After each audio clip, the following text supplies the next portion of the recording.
Sickle cell anaemia.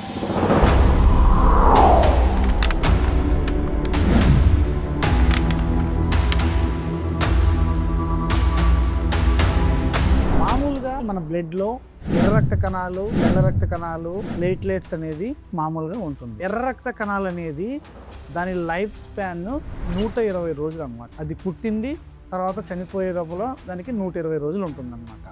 ఈ ఎర్ర రక్త కణాలు మనకి డిస్క్ షేప్డ్ అంటే వడలాగా ఉంటుందన్నమాట. ఒక డోనట్ షేప్డ్ అంటారు, వడలాగా ఉంటుంది. ఇది ఫ్లెక్సిబుల్గా ఉంటుందన్నమాట.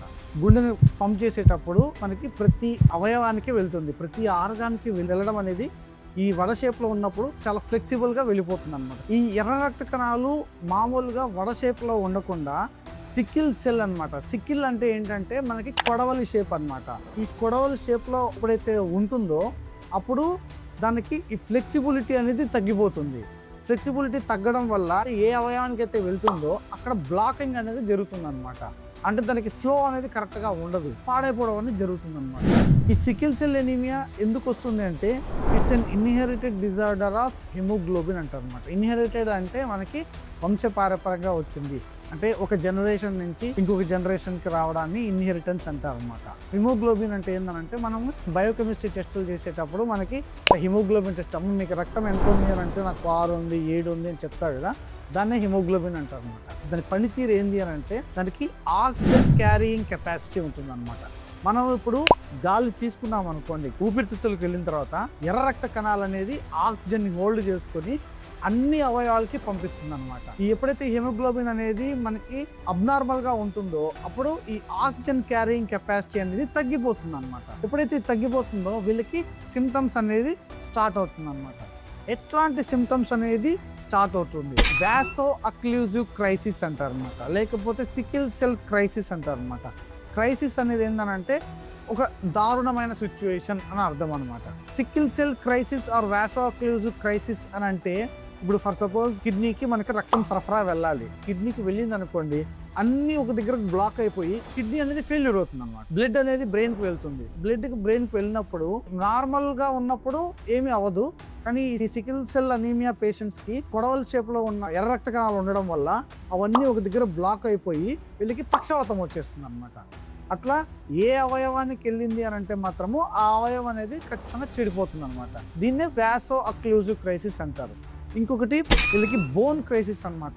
మనకు బోన్కి వీళ్ళకి సివియర్ సిమ్టమ్స్ వస్తుంది అనమాట. ఈ బోన్కి కూడా మనకు రక్తం సరఫరా వెళ్ళాలి కాబట్టి ఎప్పుడైతే బోన్స్లో అన్ని జమ చేరుతాయో అప్పుడు వాళ్ళకి బోన్ అనేది పెయిన్ వస్తుంది అనమాట. బాడీలో ఏ బోన్స్కి వెళ్తే ఆ బోన్స్ అన్నిటికీ వాళ్ళకి పెయిన్స్ అనేది వస్తుంది అనమాట. కురికేసిన బోన్ లాగా వాళ్ళకి అనిపిస్తుంది అనమాట. ఇంకోటి అక్యూట్ చెస్ట్ సిండ్రోమ్ అంటారు. అక్యూట్ చెస్ట్ సిండ్రోమ్ అంటే ఊపిరితిత్తులకు కూడా రక్తం అన్ని బ్లాక్ అయిపోవడం వల్ల వాళ్ళకి ఊపిరి తీసుకోవడానికి ఇబ్బంది వస్తుంది, ప్లస్ సివియర్గా వాళ్ళకి పెయిన్ అనేది వస్తుంది అనమాట. వాళ్ళకి ఊపిరి తీసుకోవడానికి కూడా చాలా ఇబ్బంది పడతారు అనమాట. స్ప్లీనిక్ సెక్వెస్ట్రేషన్ క్రైసిస్ అంటారు అనమాట. ఈ స్ప్లీన్ అనేది ఒక రిజర్వాయర్ ఆఫ్ బ్లడ్ అనమాట. మన బాడీలో సర్క్యులేట్ అవుతున్న బ్లడ్తో పాటు ఈ స్ప్లీన్ అనేది కొంచెం హోల్డ్ చేసుకుంటుంది, సమ్ అమౌంట్ ఆఫ్ బ్లడ్ని మనకి హోల్డ్ చేసుకుంటుంది అనమాట. ఈ స్ప్లీన్ అనేది మెయిన్గా మనకి ఒక డిఫెన్స్ మెకానిజం లాగా మనకి బాడీకి పనికొస్తుంది అనమాట. ఫర్ సపోజ్ బ్యాక్టీరియల్ ఇన్ఫెక్షన్ వచ్చింది అనుకోండి, ఈ స్ప్లీన్ అనేది మనకి ఈ బ్యాక్టీరియాని డిఫెన్స్ చేసి బ్యాక్టీరియాని చంపే గుణం ఉంటుంది స్ప్లీన్కి. సికిల్ సెల్ ఎనీమియా వల్ల రాను రాను ఆ స్ప్లీన్ అనేది కరిగిపోయి చిన్నగా అయిపోయి పాడైపోతుంది అనమాట. ఎప్పుడైతే ఈ పాడైపోతుందో వీటిల వల్ల మనకి బ్యాక్టీరియల్ ఇన్ఫెక్షన్స్ అనేది కామన్గా వచ్చేస్తుంది అనమాట. మనకి ఈ సికిల్ సెల్ ఎనీమియా పేషెంట్స్కి బ్యాక్టీరియల్ ఇన్ఫెక్షన్స్ చాలా కామన్గా ఉంటుంది అనమాట. వీళ్ళని ట్రీట్మెంట్ చేయడం కొంచెం కష్టం. సికిల్ సెల్ ఎనీమియా కాంప్లికేషన్స్ ఇప్పుడు ఏదైతే మనం చెప్పుకున్నామో సేమ్ అవే అనమాట. మనకి బ్యాక్టీరియల్ ఇన్ఫెక్షన్స్ రావడం, తలలో వస్తే పక్షవాతం రావడం, గాల్ బ్లాడర్ చెడిపోవడం, లివర్ ఫెయిల్యూర్ అవ్వడం, కిడ్నీ ఫెయిల్యూర్ అవ్వడం, ప్రెగ్నెన్సీలో వస్తే అబార్షన్స్ అవ్వడం, ఒకవేళ అబార్షన్స్ కాకపోయినా బేబీ అనేది గ్రోత్ రిటార్డేషన్ అనమాట. వాళ్ళకి ఏంటంటే గ్రోత్ అనేది ఉండదు, IUGR అంటారు అనమాట, ఇంట్రాయూట్రైన్ గ్రోత్ రిటార్డేషన్ అనమాట.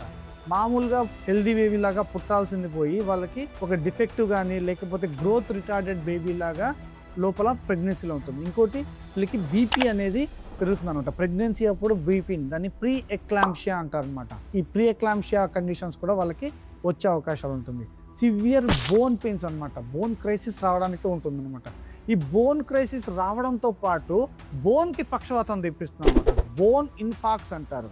ఇంకొకటి బోన్కి ఇన్ఫెక్షన్ కూడా వస్తుంది అనమాట. దాన్ని ఆస్టియోమైలైటిస్ అంటారు. సికిల్ సెల్ ఎనీమియా ఆ బోన్స్కి వెళ్ళిందో దీనికి ఏవాస్కులార్ నెక్రోసిస్ అంటారు అనమాట. అంటే బోన్స్కి కూడా ఒక రకమైన ఇన్ఫెక్షన్ లాగా వచ్చే అవకాశం ఉంటుంది. దాని ఏవాస్కులార్ నెక్రోసిస్ అంటారు అనమాట. హార్ట్కి వచ్చింది అనుకోండి, దీనికి కార్డియోమయోపతి అంటారు. పల్మనరీ హైపర్ టెన్షన్, ఊపిరితిత్తులకి హార్ట్కి సంబంధించిన కొన్ని రక్తనాళాలు ఉంటాయి, అది కూడా చెడిపోయే అవకాశాలు ఉంటుంది. ప్రయాపిజం అంటారు అనమాట. ప్రయాపిజం అంటే ఏంటంటే అంగానికి కూడా మనకి బ్లడ్ సప్లై కావాలి కాబట్టి ఈ అంగం అనేది చాలా గట్టిగా అయిపోయి అంగానికి పక్షవాతం లాగా వస్తుంది అనమాట. ఒక గట్టిగా అయిపోయి రాయి లెక్క అయిపోతుంది అనమాట. సివియర్ పెయిన్ఫుల్గా వాళ్ళకి అంగం అనేది నొప్పి వస్తుంది అనమాట. ఇది ప్రయాపిజం అంటారు. ఇవన్నీ సికిల్ సెల్ ఎనీమియా కాంప్లికేషన్స్ అనమాట. సికిల్ సెల్ ఎనీమియా అనేది లైఫ్ లాంగ్ డిజీజ్. దీనికి ట్రీట్మెంట్ అంటూ స్పెసిఫిక్గా ఏమీ ఉండదు. ఎప్పుడైతే మనకి బ్లడ్ తగ్గుతుందో మనము బ్లడ్ రీప్లేస్మెంట్ అనేది చేసుకోవాలి. తర్వాత కొన్ని మందులు ఉన్నాయి, అవేంటంటే ఈ సిక్లింగ్ అనేదాన్ని కొంచెము మాడిఫై చేసి ఆపే అవకాశాలు ఉంటాయి. ఎవరైనా చిన్నపిల్లలు సివియర్గా ఒళ్ళంతా నొప్పి వస్తుంది, రిపీటెడ్గా వాళ్ళకి ఫీవర్ కానీ ఇన్ఫెక్షన్స్ కానీ లేకపోతే బోన్ పెయిన్స్ కానీ చెప్పారు అని అంటే సికిల్ సెల్ అనీమియా అనేది ఖచ్చితంగా ఒక సస్పీషియస్ థింగ్ అన్నమాట. ఈ సికిల్ సెల్ ఎనీమియా టెస్ట్ అనేది చిన్నపిల్లలకి ఖచ్చితంగా టెస్ట్ చేయించుకోవాలి.